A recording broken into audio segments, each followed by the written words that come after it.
What's going on? It's your boy Sremmurd at Sremmurd's Domain on Twitter.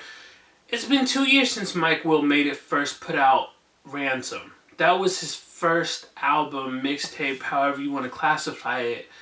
And a lot has changed in his life since. He's arguably a bigger name than back in 2014. He doesn't have, in my opinion right now, at least he doesn't have like the biggest hits like he did when he was around in 2014, 2015. But I feel like now he's just more established.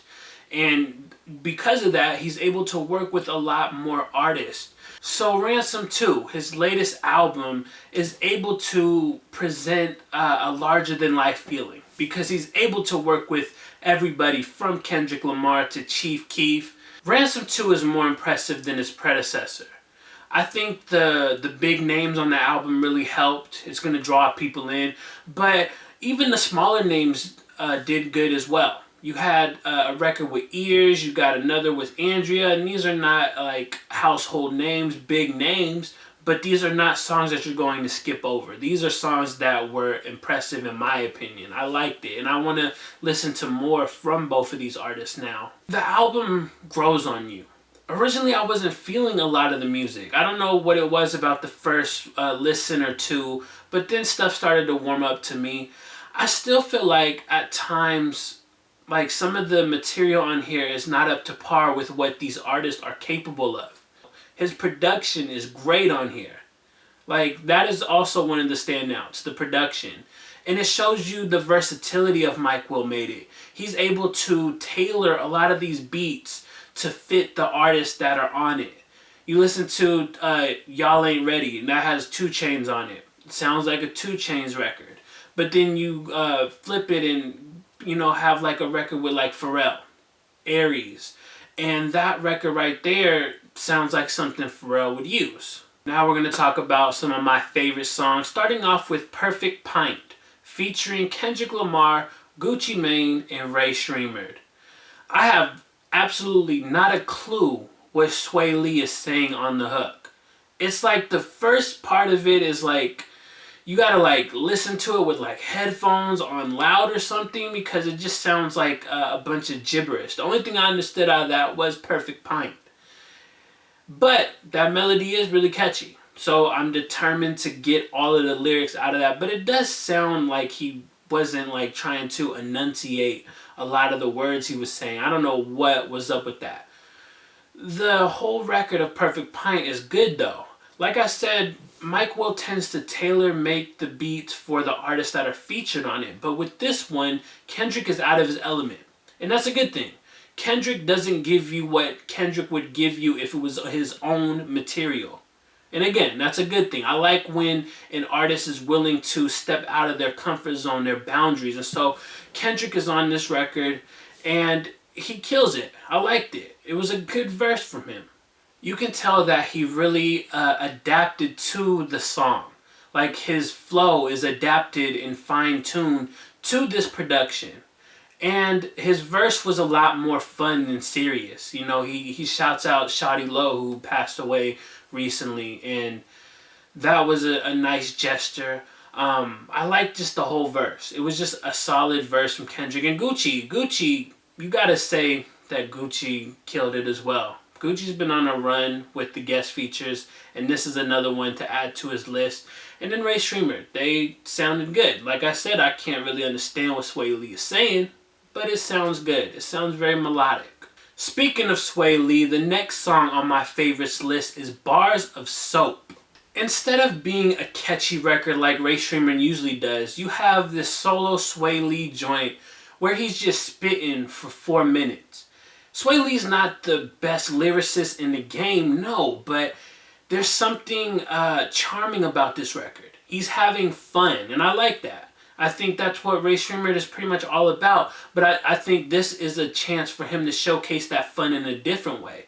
And so there's definitely some standout lines on here. I love the combination where he was talking about never say my name in vain on Swang, and then we pop up at your house like you rang. I didn't want to say those lines like word for word because it sounds better on the song. There's a part where a doorbell rings and it like fits perfectly into the song. You have to hear it for yourself. But I really like that. And I just think it was a nice showcase for Swae Lee to do something other than, going with the melodies. Now I have one honorable mention. Aries in parentheses, You Go. It features Pharrell and Station Wagon P, who is Pharrell, just a different alter ego. Mike Will tweeted that when he first heard this song, he got the same vibes that he got when he listened to Black Beatles. And once you click play on this song, you will know why. Because there is some components from Black Beatles that are on Aries. And so this one, if anything, on the album sounds like a hit. I think it could be Aries. I like Pharrell. He doesn't make enough music, in my opinion. Like, yeah, he's done a lot of stuff in the past. He's more a producer than artist. But I really love when he does come out and get on a track. And this one sounds good. Now let me talk about the bad songs on the album, starting off with Hasselhoff featuring Lil Yachty. Now, I wanted to like this song. I think it's a fun record. And it doesn't sound half bad.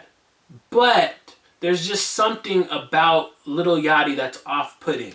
And I figured it out. The whole idea of him continuing to throw shots at like legends and vets and, quote unquote real hip hop heads, like it's very off-putting. I don't want to hear those type of lines in this song. He basically says that like being lyrical and making sense is stupid, and I just don't get that. Like I said, it's very off-putting, and I think I would like the song a lot better if it wasn't that way. At the end of the day, if that's the type of music you make, you should just focus on creating the best version of that music and not throwing shots. I get it that everybody's trying to throw shots at Lil Yachty, but he's successful. He doesn't need to be doing that. It was just bad in my opinion. I think you have to just focus on your brand and not engaging in petty beef with whoever is throwing shots at you because of your style of music. Be happy. Be proud of that music. The next record that I wanted to talk about in my bad list is Gucci On My, featuring 21 Savage, YG, and Migos. When I first heard this record, I thought it was bad. I feel like YG and 21 Savage really phoned in their verses. I don't think their verses were terrible. I just feel like they weren't trying much. At this point, Lil Yachty would probably jump out and start shouting at me for trying to dissect their lyrics. But I like lyrics. And again, I'm not asking for YG and 21 Savage to come with like the punchlines and really draw out some thoughtful stuff. I like the music that they make. I just don't feel like these verses were a great representation of that. Migos, however, they came with their usual flavor, so that was probably the one positive about Gucci On My. The last record on my bad list is Faith featuring Lil Wayne and Hoodybaby. The up and down roller coaster saga of Lil Wayne's career post his Best Rapper Alive stage has been really hard to get into. Like I said, it's an up and down cycle. One verse is really good, then the next verse is just bad. And so I can understand why people like Faith. I get it. It's not a bad record, but here's why I don't like it. I'm kind of over the whole auto-tune Wheezy stage. Like, he's done it so much in his career, and it worked in the beginning. It was something fresh, it was something new, but what is it really doing for his career in 2017? And on top of that, I don't feel like the lyrics were really that strong. Hoodybaby really didn't impress me, so I wasn't like blown away by his verse or anything. I think people accept Lil Wayne at the level that he's at now, and that's what I struggle with. Because this man right here was one of the best at one time. And so I can't accept like this D-list material that you get on Faith. There's a reason why producers don't do albums too often.